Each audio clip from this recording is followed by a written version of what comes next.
ख्याली मदद। First of all मैं DRC जमात का सिंसियरली आभार व्यक्त करती हूँ for giving me this opportunity to connect with you all again. और आज जो इस प्रेजेंटेशन के लिए जुड़े हैं उन सबको आपके टाइम के लिए thank you very much for joining. आज का जो टॉपिक है वो बहुत ही सिग्निफिकेंट है और बहुत ही टाइमली है। फेसिंग एडवर्सिटी विथ रेजिलियंस, यानी कि मुश्किलों का सामना रेजिलियंस के साथ करना। इमेजिन करो कि हम कार की ड्राइव में जा रहे हैं। रास्ता लंबा है, रास्ते में बहुत सारे खड्डे हैं, स्पीड ब्रेकर्स है, और इस कार की राइड को स्मूथ बनाने के लिए टॉप परफॉर्मिंग इंजन या फिर हॉर्स पावर से भी ज्यादा जो सबसे इंपॉर्टेंट है वो है shock अब्सॉर्बर। And it is one of the most important part of your vehicle. हमारी इस जीवन की जर्नी में भी हम चैलेंजेस का, मुश्किलों का सामना करते हैं।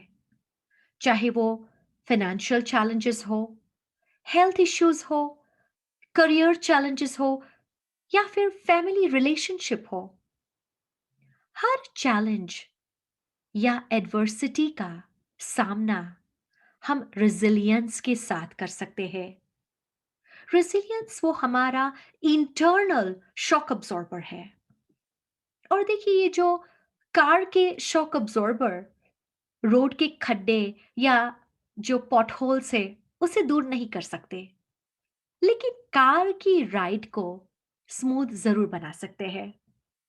उसी तरह से जो रेजिलियंस है वो हमारी जिंदगी की जो चैलेंजेस है, मुश्किलियां है, उसे दूर नहीं करती, लेकिन उसे सामना करने की एक ताकत देती है और हमारी जिंदगी की राइड को वो स्मूथ बनाती है। तो आज का जो हमारा सेशन है उसके ऑब्जेक्टिव्स है, सबसे पहले तो रेजिलियंस आखिर है क्या, और सेकंड ऑब्जेक्टिव इस रेजिलियंस को हम किस तरह से बिल्ड कर सकते हैं। तो सबसे पहले रेजिलियंस क्या है? So, the resilience is the ability to bounce back and recover from stressful situation. यानी कि मुश्किलों में से झड़प से फिर वापस बाहर आने की क्षमता। आइए हम इस छोटे बच्चों से रेजिलियंस के बारे में सीखें।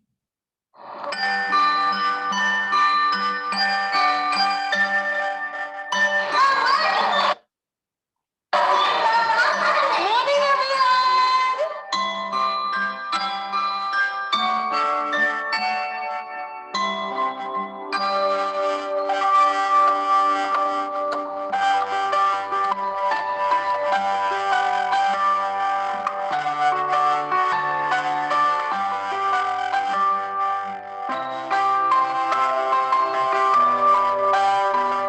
Who does it look like? It looks like me. That's right. I want you to do everything that you can to knock your toy down.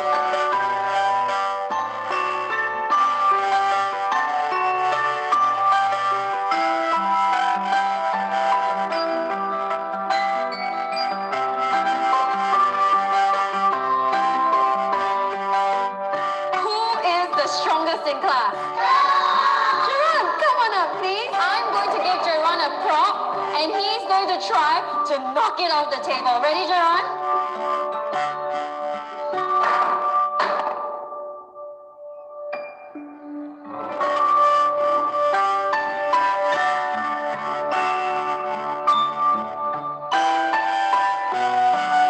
Okay, children, who can tell me what it means to have resilience? Yes, Paige? Resilience means if you make the toy fall down, it can get up very, very fast. Very nice.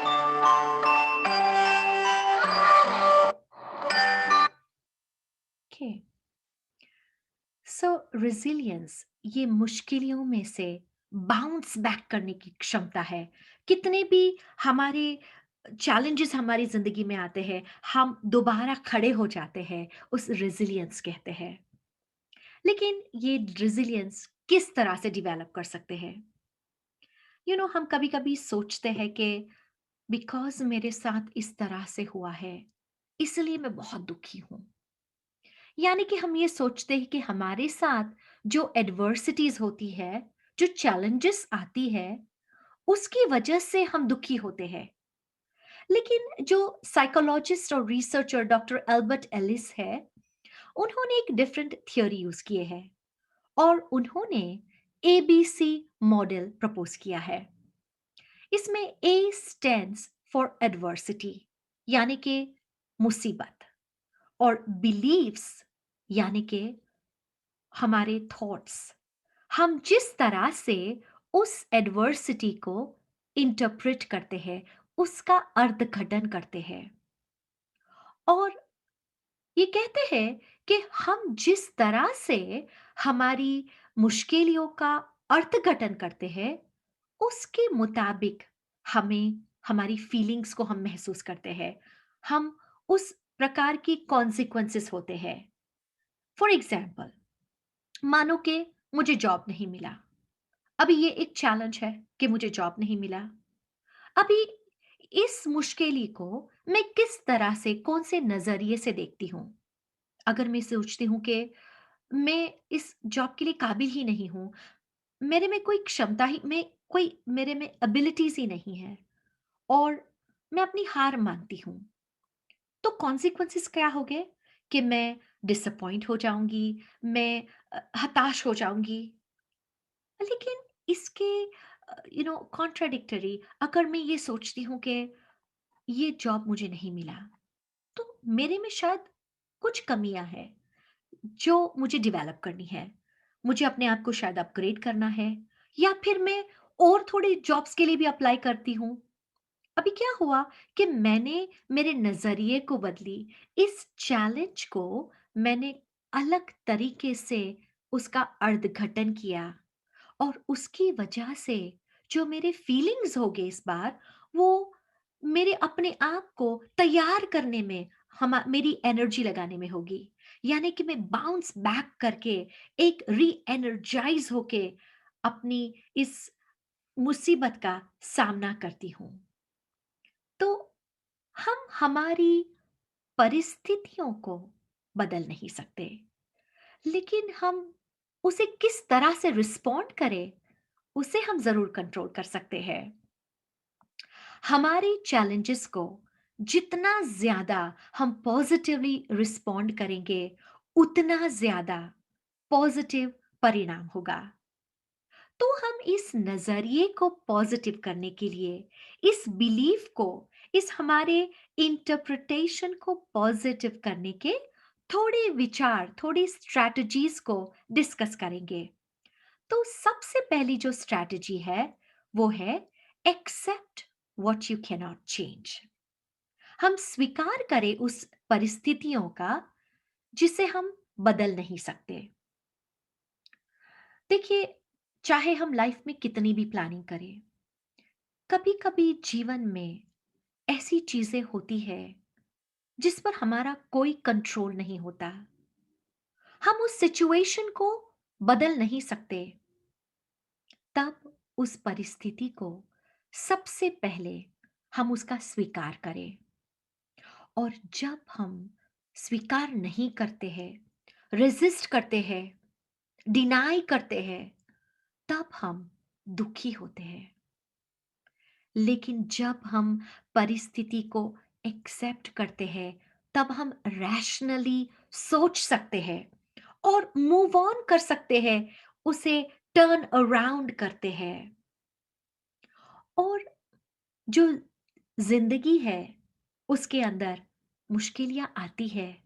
हर एक की जिंदगी में मुश्किलें आती है। 1986 में US banquet के अंदर मौलाना हजर इमाम सलवातुल्लाह अलैहि ने फरमाया, I think it would be foolish to believe that there are no problems. They occur every day to just about everyone around the world. And I think it is important that we should simply accept that that is life. And we must live it fully and courageously. Maulana હાઝરી ઇમામ ને ફરમાયા કે અમે માનીએ છીએ કે સમસ્યાઓ નથી એમ માનવું મૂર્ખતા ભર્યું કહેવાશે. જીવન સમસ્યાઓનું બનેલું છે. તે જગતભરમાં દરરોજ દરેકની આસપાસ ઉપસ્થિત થતી જ રહે છે. અને અમે માનીએ છીએ કે એ મહત્વનું છે કે આપણે એ સહજપણે સ્વીકારવું જોઈએ કે તે જ જીવન છે અને આપણે તેને સંપૂર્ણપણે અને हिम्मतपूर्वक जीवવું જોઈએ. देखिए, हम एक चीज का विश्वास रखें कि हमारी कैपेसिटी से ज्यादा, यानी कि हम जितना हैंडल कर सकते हैं उससे ज्यादा हमें चैलेंजेस नहीं आएंगी, क्योंकि अल्लाह सुब्हान तआला ने कुरान शरीफ में फरमाया है कि अल्लाह કોઈ જીવને તેના ગજા ઉપરાંત તકલીફ આપતો નથી. आइए हम अब दूसरी स्ट्रेटेजी की ओर जाते हैं. फाइंड अपॉर्चुनिटीज इन चैलेंजेस, यानी कि हम जो चैलेंजेस है उसके अंदर से तक, यानी कि अपॉर्चुनिटीज को ढूंढे. आपने ये कोट सुना होगा, a smooth sea never makes a skillful sailor. देखिए, अगर समुद्र हमेशा शांत होता है, स्मूथ होता है, तो सेलर को वो कुशल बनने का मौका नहीं देता. लेकिन जब समुद्र में तूफान आता है और वो सेलर उस तूफान का सामना करके फिर उसमें से बाहर निकलता है, तब वो स्किलफुल स्केलर कहलाता है. हमारे जीवन में आती चैलेंजेस, मुश्किलियां, जो पड़कार हम फेस करते हैं, वो हमारे लिए लेसन्स लेकर आते हैं. It is a pre requisite of a new beginning. ये एक पूर्व आवश्यकता है. ये एक ड्राइविंग फोर्स बनता है. 1979 के अंदर बीबीसी रेडियो इंटरव्यू के अंदर मौलाना हजरी इमाम ने कहा, any crisis is a maturing process. यानी कि कोई पण कटोकटी એ પરિપક્વતાની प्रक्रिया छे.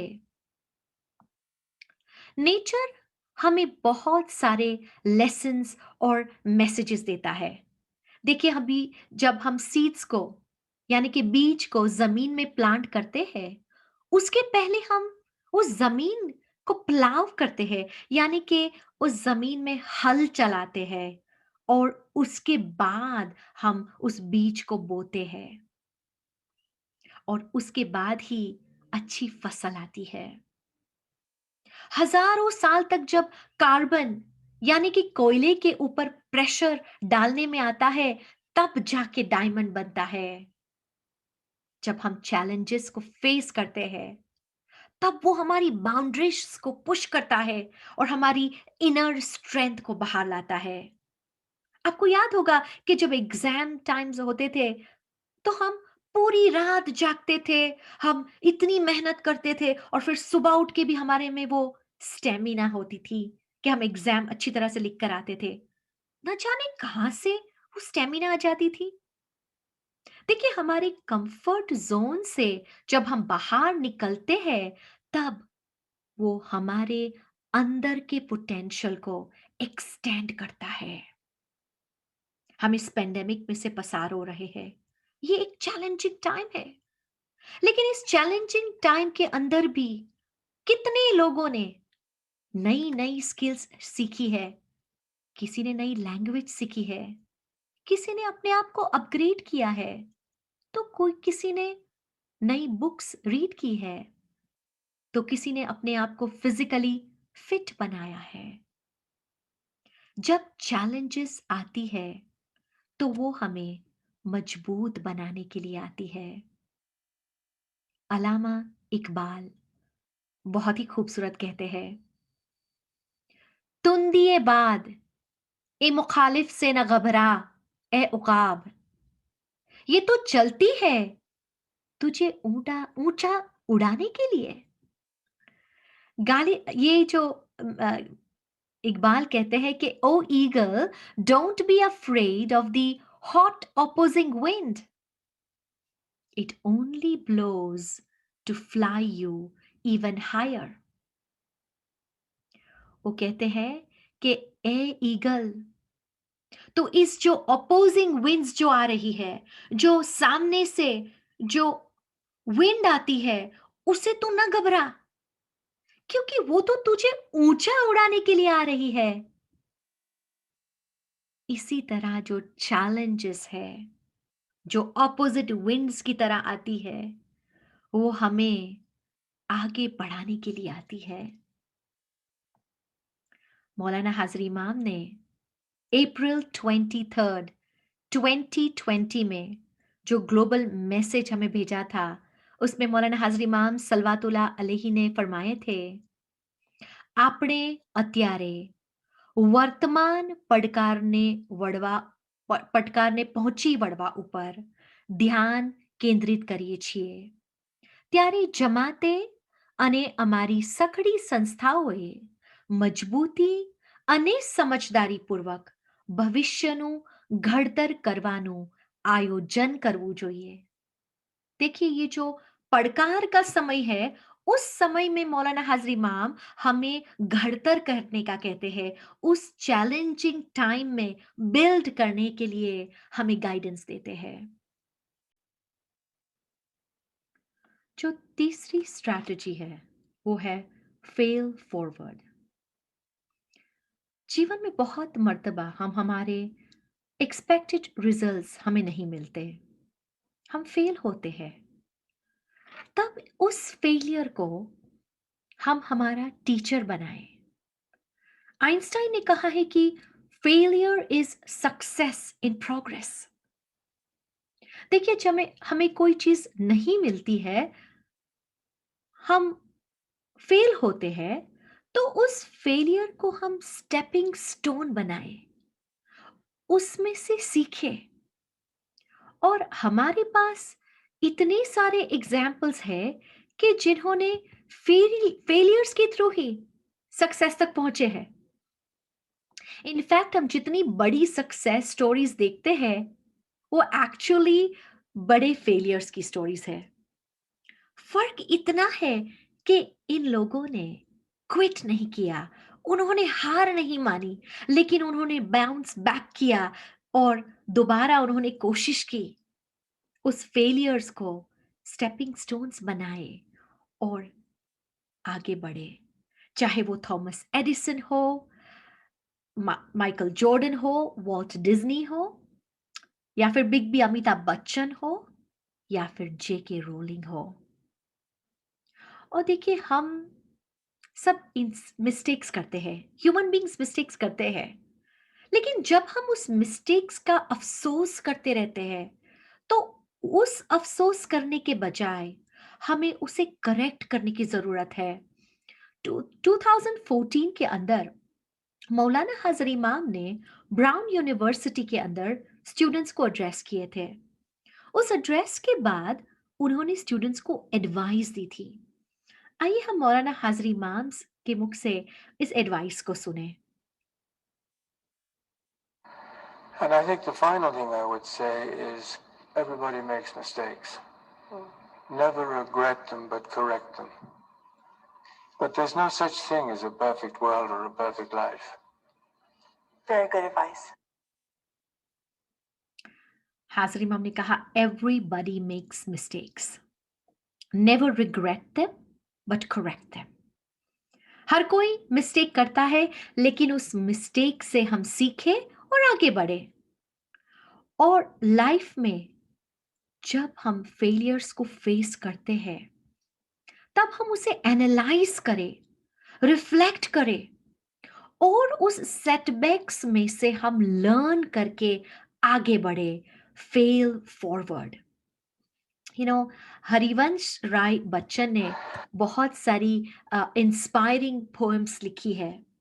उसमें की एक पोएम की मैं एक छोटा-सा एक्सर्ट पढ़ती हूँ।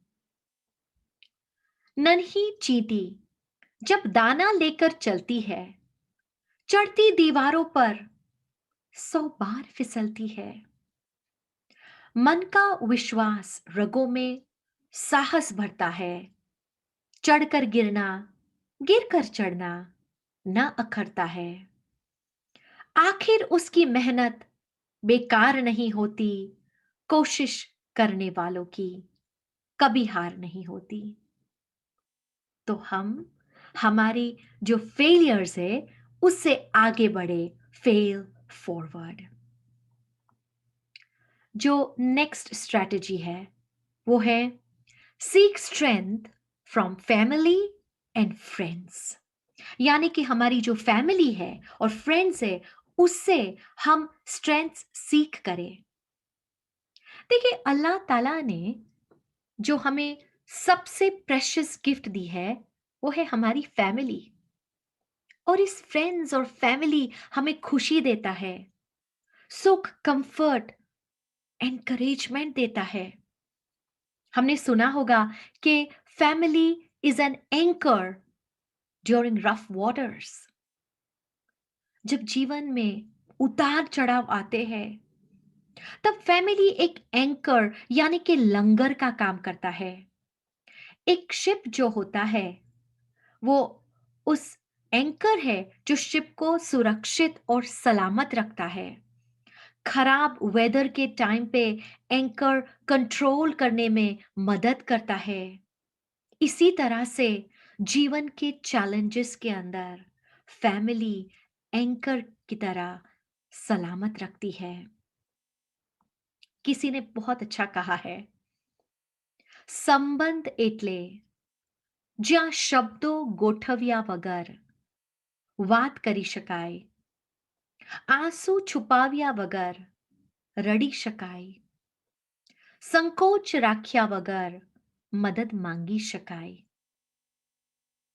जब हम एक दूसरे को सपोर्ट करते हैं, एक दूसरे से सपोर्ट लेते हैं, तब हम चैलेंजेस का सामना आसानी से कर सकते हैं। और नेचर हमें बहुत ही प्रोफाउंड मैसेज देता है।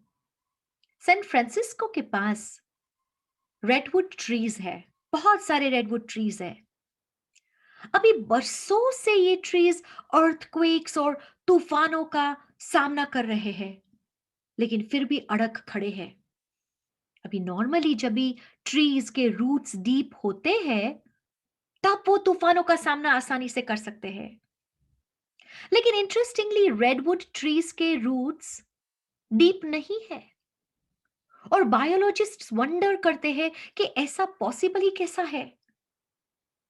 अब ये जो रेडवुड ट्रीज है उनके रूट्स जमीन में जाते हैं और दूसरे रूट से मिलकर इंटरट्वाइन होते हैं, एक दूसरे को सपोर्ट करते हैं।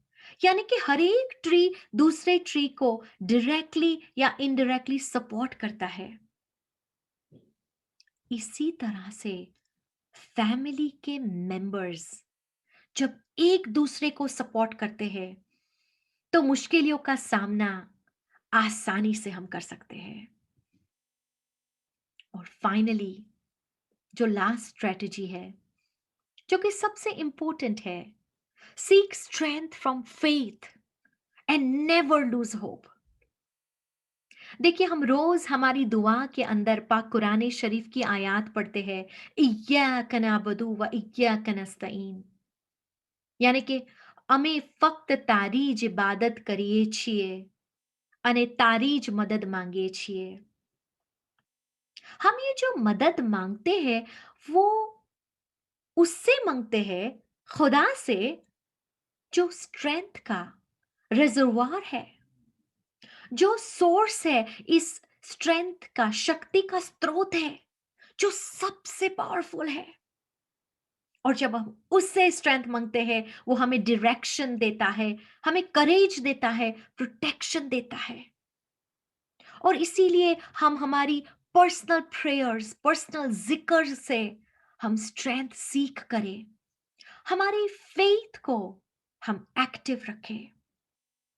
देखिए हजरत नूह अलैहिस्सलाम के टाइम पे जो इतना डेंजरस बाढ़ आया था, जो फ्लड्स आए थे, तो उस वक्त जिन लोगों ने नूह की किश्ती का आधार लिया, जो लोग नूह की किश्ती में बैठ गए, वो पार उतर गए। हमारा फेथ जो है वो नूह की किश्ती है, उसे मजबूती से पकड़ के रखे तो हम विश्वास और हिम्मत से चैलेंजेस से बाहर निकलेंगे। ये जो हमारा faith of our forefathers, यानी कि जो हमारा पूर्वजों का फेथ है, वो हमारे जीवन के पड़कारों का सामना करने के लिए हमें सक्षम बनाता है। और सबसे इंपॉर्टेंट, हम हमारी जो होप है उसे लूज नहीं करते, आशा को छोड़ते नहीं है। कभी कभी हम ऐसी सिचुएशन में होते हैं, ऐसी मुसीबत का सामना करते होते हैं कि हमें लगता है कि ये कभी भी खत्म ही नहीं होगी, हम कभी भी इसी में से बाहर ही नहीं निकलेंगे। लेकिन हम याद रखें, even the darkest night will end and the sun will rise again. कितना भी घनेरा अंधेरा क्यों ना हो, लेकिन वो रात खत्म होगी और सूरज फिर से उगेगा। हमें उस भय को होप से, यानी कि आशा से रिप्लेस करना है। 2006 के अंदर मौलाना हजर इमाम को तुत सिंह एवेंजेलिकल एकेडमी ने टॉलरेंस अवार्ड दिया था। उस अवार्ड सेरेमनी के दरमियान मौलाना हाजिर इमाम ने अपनी स्पीच में कहा था, the replacement of fear by hope is probably the single most powerful trampoline of progress। मौलाना हाजिर इमाम ने कहा कि जब फियर यानी कि भय को होप यानी कि आशा से रिप्लेस करने में आता है, तब वो शायद प्रगति का एकमात्र सबसे शक्तिशाली ट्रैम्पोलिन है।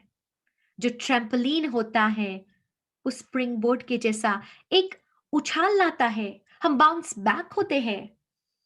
और मौलाना हजरी इमाम ने कहा है कि जो होप है, जो आशा है, उस जिंदगी के अंदर इसी तरह वो हमें बाउंस बैक करती है। जब मन में आशा होती है तो वो जीत का विश्वास जगाती है। जब दुनिया कहती है कि मान लो तुम हार गए हो, तब आशा धीरे से कान में कहती है, फिर एक बार कोशिश कर लो। वाकई में आशा हमारे जीवन को गतिशील बनाती है। और अल्लाह सुब्हाना ताला ने कुरान शरीफ के अंदर फरमाया है, and never give up hope of Allah's mercy. અને અલ્લાહની કૃપાથી નિરાશ नहीं था। हम याद रखें कि खुदा हमेशा हमारे साथ है। देखिए सुख में तो है ही, लेकिन दुख में तो और ज्यादा नजदीक है। आपने वो famous allegorical poem footprints in the sand पढ़ी होगी। ये पोइट्री के अंदर एक आदमी ख्वाब देखता है और वो ख्वाब में देखता है फुटप्रिंट्स, पैर के निशान। अब वो बहुत ही सरप्राइज होता है कि जब उसकी लाइफ में सुख का समय था, तब उसे 4 पैर के निशान दिखाई देते हैं, 2 उसके और 2 खुदा के। लेकिन जब वो चैलेंजिंग टाइम से पसार होता था, तब वो देखता है कि उसे 2 ही पैर के निशान दिखाई दिए। तब वो खुदा से पूछता है कि ए खुदा, ऐसा कैसे? दुख में तूने मेरा साथ छोड़ दिया? तब खुदा उसे कहते हैं, પછી ઉપરવાળો બોલ્યો, ઓ મુજ વહાલા બાળ, કઠણ સમયમાં તને ન છોડું, રાખું તુજ સંભાળ. જે વેળા તે જોઈ હતી પગલાંની એક જ જોડી, એ જ કઠણ વેળા મેં વહાલા લીધो तुझने तेड़ी. खुदा कहता है कि ऐ बंदे, ऐसा मत सोच. इनफैक्ट वो जो दुख का समय था, उस समय तो मैंने तुझे उठा लिया था, इतना मैं तेरे नजदीक था. तो हम याद रखें कि हमारा खुदा हमेशा हमारे साथ है. मौलाना हाजिर इमाम ने मई 23 2020 में जो ग्लोबल मैसेज भेजा था, उसमें मौलाना हाजिर इमाम सलवातुल्लाह अलैहि ने फरमाया, અમે સર્વે સમયે અમારી જમાત સાથે છીએ અને તમારામાંના હર એક વ્યક્તિગત રીતે હંમેશા અમારા હૃદયમાં, અમારા વિચારોમાં અને અમારી दुआओं છો. तो आज हमने इस रेजिलियंस के बारे में बात करें कि हमने ये जो 5 स्ट्रैटेजीज की बात की है. सबसे पहले तो accept what you can not change. हम उस परिस्थिति को स्वीकार करें कि जिसे हम बदल नहीं सकते. फाइंड अपॉर्चुनिटीज इन चैलेंजेस, यानी कि मुश्किलों के समय को में से हम तकों को ढूंढे, अपॉर्चुनिटीज को ढूंढे. फेल फॉरवर्ड, यानी कि फेलियर्स में से हम सीख ले और उस फेलियर्स को स्टेपिंग स्टोन्स बनाए और आगे बढ़े. Seek strength from family and friends, यानी कि हमारी फैमिली और फ्रेंड्स का सपोर्ट ले और एक दूसरे को सपोर्ट करें ताकि हम मुश्किलों का सामना आसानी से कर सके. और finally seek strength from faith and never lose hope. हम हमारे फेथ के अंदर से स्ट्रेंथ सीख करें और कभी भी हम उस होप को न छोड़े. तो हमारी इस लाइफ की जर्नी में जो स्पीड ब्रेकर्स आते हैं, जो खड्डे आते हैं, उससे हम ना घबराए, लेकिन हमारा जो शॉक अब्सॉर्बर रेजिलियंस है, उसके साथ हमारी इस जिंदगी की राइड को हम स्मूथ बनाए. थैंक यू एंड याली मदद and take care of yourself.